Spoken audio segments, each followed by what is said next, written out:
Hi friends, welcome back. तो अभी हम देख रहे हैं who would win between Turkey versus Israel military power comparison. Turkey Israel insane military.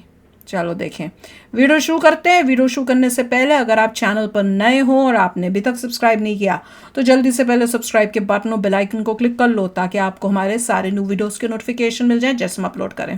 अगर आपको वीडियो पसंद आता है प्लीज लाइक एंड शेयर। चलिए शुरू करते हैं। और दूसरे दो चैनल्स उनको भी सब्सक्राइब कर लेना क्योंकि आपके कई रिक्वेस्टेड वीडियोस उन चैनल्स में आ रहे हैं, लिंक से डिस्क्रिप्शन बॉक्स में। और ये भी बताओ आपको क्या लगता है, दोनों में से कौन ज्यादा पावरफुल है? मुझे तो इजराइल लगता है। आप बताओ आप लोगों को क्या लगता है कमेंट सेक्शन में वीडियो देखने से पहले।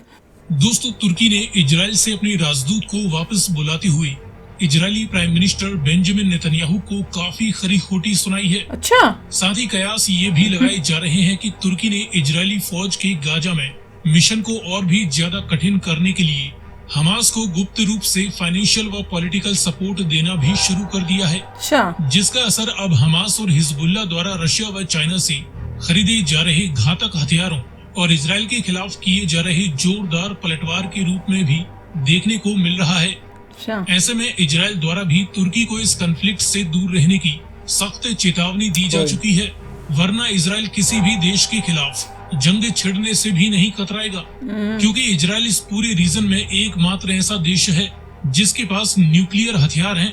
और यही वजह है कि इजराइल अपने विरोधी देशों से घिरा हुआ होने के बावजूद भी गाजा में इस लेवल का ताबड़तोड़ मिलिट्री ऑपरेशन कर पा रहा है। लेकिन यदि केवल कन्वेंशनल फायर पावर की बात की जाए तो ऐसे में तुर्की, जो कि इजराइल के मुकाबले काफी ज्यादा पावरफुल मिलिट्री रखता है, उसके सामने इजराइल की करंट मिलिट्री पावर कितनी है, ये जानने के लिए आइए करते हैं इनकी आर्म्ड फोर्सेस के बीच एक क्विक कंपैरिजन। लेकिन वीडियो में आगे बढ़ने से पहले आपके लिए एक सवाल। पैंतसिर S1 किस देश का एयर डिफेंस सिस्टम है? तुर्की या रशिया? मैं तो इजराइल यदि बोलने आपको वाली इसका जवाब मालूम है तो कमेंट में मोस्ट लाइकली बताएं। टर्की लग रहा है। साथ ही जानकारी पसंद आए तो टर्की, वीडियो को लाइक एंड टर्की। शेयर करते हुए चैनल को सब्सक्राइब करना ना भूलें। अब चलिए शुरू करते हैं इनके बीच कुछ बेसिक फैक्ट्स के आधार पर कंपैरिजन से। तुर्की की करंट पॉपुलेशन 8.6 करोड़ है। इसके मुकाबले इजराइल की करंट पॉपुलेशन महज 97 लाख के आसपास ही है। कंपैरिजन नहीं है। ज्योग्राफिकल साइज देखें तो तुर्की 7.8 लाख वर्ग किलोमीटर का एरिया कवर करता है। इजराइल महज 20,770 स्क्वायर किलोमीटर का एरिया ही रखता है। नॉमिनल जीडीपी में तुर्की की नॉमिनल जीडीपी $1 ट्रिलियन वैल्यू का भी आंकड़ा पार कर चुकी है। इजराइल की current nominal GDP $520 billion value की आसपास है। देखते करते हैं। डिफेंस पर सालाना खर्च देखें तो तुर्की ने इस साल अपने डिफेंस पर 20 से सबसे 25 पर कैपिटा पे बिलियन फोकस होना डॉलर चाहिए, वैल्यू जीडीपी नहीं। इजराइल का डिफेंस बजट तो वहीं देखो, इजराइल ने अपने डिफेंस पर इस साल उनको बीट कर रहा है जरा सी $24 सिटी। वैल्यू का खर्चा कर दिया है, जो कि गाजा में इनकी मिलिट्री ऑपरेशन को देखते हुए आगे और भी ज्यादा बढ़ने वाला है। मिलिट्री पावर रैंक की बात करें तो टर्किश मिलिट्री दुनिया की 11वीं सबसे ताकतवर फौज है। इजरायली मिलिट्री दुनिया की 18वीं सबसे ताकतवर मिलिट्री है। इतनी छोटे होने के बाद ये 18वें में और 11 पे। कंपैरिजन तो टर्किश आर्म्ड फोर्सेस की तीनों ही ब्रांचों में टोटल 4,20,000 के करीब वहाँ देखो 3 लाख पर्सनल है। तो पूरी वही पॉपुलेशन तो। इजरायली मिलिट्री के बच्चा पास फिलहाल बच्चा 3 लाख के करीब एक्टिव ड्यूटी सोल्जर्स की फौज बताई जाती है। मैन बैटल टैंक्स की 2200 से ज्यादा यूनिट्स टर्किश आर्मी ऑपरेट करती है। इजरायली आर्मी 1300 के करीब मैन बैटल टैंक्स ऑपरेट करती है। सेल्फ प्रोपेल्ड हवेजर्स की 1000 के करीब यूनिट्स तुर्की के पास हैं। इतनी दूर दूर इजराइल नेशन के है पास कि इसमें करीबन कोई ऐसा 650 है सेल्फ प्रोपेल्ड यूज हवेजर्स कर सकते हैं। मौजूद हैं। बॉर्डर उनका मिलता ही नहीं है, बॉर्डर। 2100 से ज्यादा यूनिट्स टर्किश आर्मी के पास हैं। और टैंक के टूंगे क्या यूज करेंगे? 300 इसके लिए तो वो वाली चाहिए जो यहीं से मारो, वहाँ से दूर दूर कंट्रीज में क्या करोगे तुर्की कंपेयर? के पास हैं। They are not gonna Israel के पास करीबन fight 300 with each other. Multiple war कर ही नहीं आर्म्ड सकते वो लोग, इतने सिस्टम्स दूर दूर है, बीच में बताए हजारों जाते तो हैं। बीच में देश है। इसके बाद देखें हवाई कैसे पावर के बीच सिर्फ कंपैरिजन। मिसाइल से कर सकते तो हैं इस बस। फील्ड वही में तो मिलिट्री द्वारा ऑपरेट किए जाने वाली विभिन्न प्रकार के टोटल मिलिट्री एयरक्राफ्ट्स की 1100 के करीब यूनिट्स तुर्की के पास हैं। इतने दूर जा नहीं सकते इजरायली एयरक्राफ्ट, मिलिट्री फिलहाल उनकी करीबन गैस ही खत्म 700 होती है। टोटल गैस मिलिट्री मतलब उनके एयरक्राफ्ट्स पेट्रोल। ऑपरेट कर रही है। न्यूक्लियर जो इनमें होंगे फाइटर वो। और इंटरसेप्टर्स जैसी मल्टी रोल जेट्स की करीबन 240 यूनिट्स तुर्की के पास हैं।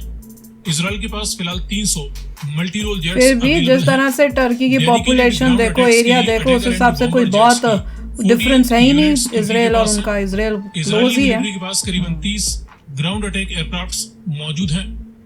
कॉम्बैट यानी मेन अटैक मिसाइल्स का हेलीकॉप्टर्स कितने की मिसाइल्स एक किसके पास सर्विस कितने यूनिट टर्किश मिलिट्री के पास वो इसमें नहीं आएगा इजरायली आएगा। फौज के पास करीबन 60 कॉम्बैट हेलीकॉप्टर्स बताए जाते हैं।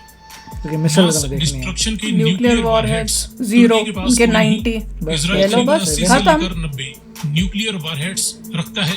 सिर्फ टर्की नेटो का उसके बाद पार्ट है, देखें इसराइल नेवल भी पावर के बीच नेटो कंपैरिजन। प्लस का। तो इस फील्ड में ह्यूज एयरक्राफ्ट कैरियर्स की कोई यूनिट दोनों ही देशों के पास नहीं। हालांकि तुर्की के पास एक ड्रोन किसका लिया कैरियर था? शिप है जो कि हेलीकॉप्टर किसका लिया कैरियर था के भाई? तौर पर रशिया से भी लिया इस्तेमाल हुआ था। किया जा सकता है। दोनों ही देशों के पास कोई डिस्ट्रॉयर शिप नहीं है।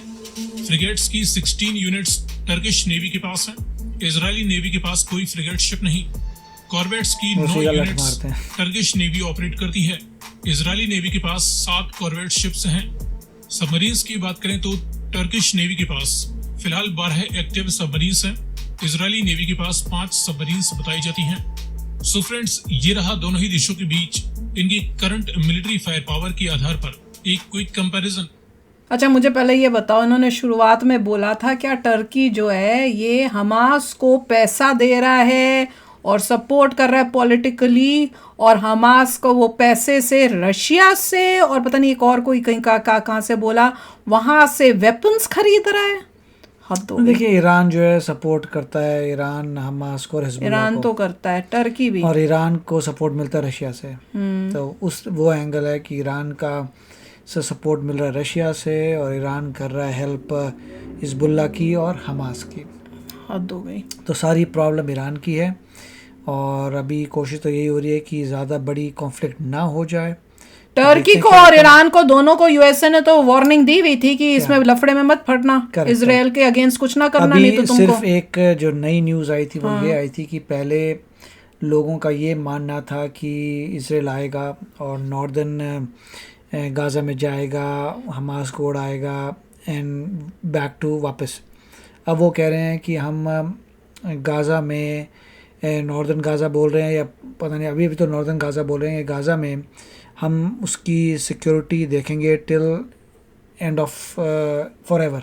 वाह, मतलब ये कि हम आ जाएंगे, हमारी फोर्सेस जो हैं वहाँ इस पे रीजन में रहेंगी। हमेशा के लिए रहेंगे। अब ठीक है, हम जा ही नहीं रहे। ठीक है। मतलब उनका यही था कि एक बार तुमने अटैक किया तो हम तुम्हारी अब धरती ले कंट्रोल लेंगे। करेंगे, अब यहाँ पे रहेगी सारी हमारी सिक्योरिटी। पहले सभी लोग कहते थे कि अच्छा वो जा रहे हैं, हमास को उड़ाएंगे, नहीं तो वापस चले फिर जाएंगे। कोई पैदे हो जाएंगे वहाँ अब वो ये पर। नहीं कह रहे, दे आर सेइंग कि ठीक है, I यूएस भी agree। कह रहे हैं ठीक नहीं है, मैं तो- अगर वो लोग कह रहे हैं कि जो हम चले गए हैं गाज़ा में, हम गाज़ा का एरिया ले लेंगे हमेशा के लिए, मतलब ठीक वहीं है। पर सिक्योरिटी रखेंगे। उनका कहने का तरीका है कि वो हमारा हो गया, एंड ऑफ एरिया हो स्टोरी। गया। ठीक है, आए तो मैं तो सपोर्ट करती हूँ। एग्जैक्टली नहीं कह सकते उनको आगे, मगर ये कह रहे हैं कि हम सिक्योरिटी कंट्रोल करेंगे उस एरिया की, मतलब उन्हें कब्जा कर लेना है उस पूरे रीजन में, फिर धीरे धीरे सेटलमेंट होगी, उनके लोग सेटल होंगे and that's how they will ठीक डू है, इट। क्योंकि अगर ये वापस चले गए फिर इन लोगों ने खड़े हो जाना है या कोई और ने खड़े हो जाना और फिर इनके ऊपर अटैक होगा, ये ठीक क्योंकि नहीं हो सकेगा। इसराइल नहीं को तो। पता है कि एक ही तरीका है वहाँ पे पीस का, कि Exactly। वहाँ से आप पूरा करते जाओ करते जाओ करते जाओ। कि इस टाइप की मगर सोच ही वहां से खत्म कर दो, एक हेट्रेड वाली है। अल्टीमेट चीज़ ये है कि मेरे ख्याल से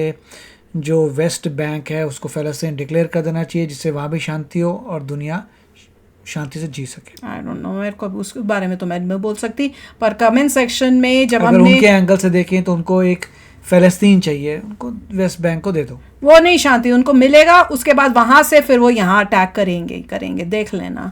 मेरा को तो यही लगता है, मेरा मानना यही है, मेरा दिल यही बोलता है कि उनको दे देंगे, उसके बाद उन्होंने फिर यहीं पे अटैक करके इनको तंग करते रहना है। तो आप बताना आपको क्या, आप एग्री करते हो? तो चलो आप भी शेयर करना अपने थॉट्स। चलते हैं, मिलेंगे नेक्स्ट वीडियो में बहुत ही जल्द। Till then take care and bye bye. तो अगर आप मेरे इस चैनल पे नए हो तो जल्दी से सब्सक्राइब के बटन को हिट करो और बेल आइकन को क्लिक करो, ताकि आपको मेरा जब नया वीडियो मैं लगाऊं आपको उसके बारे में जल्दी से पता चल जाए।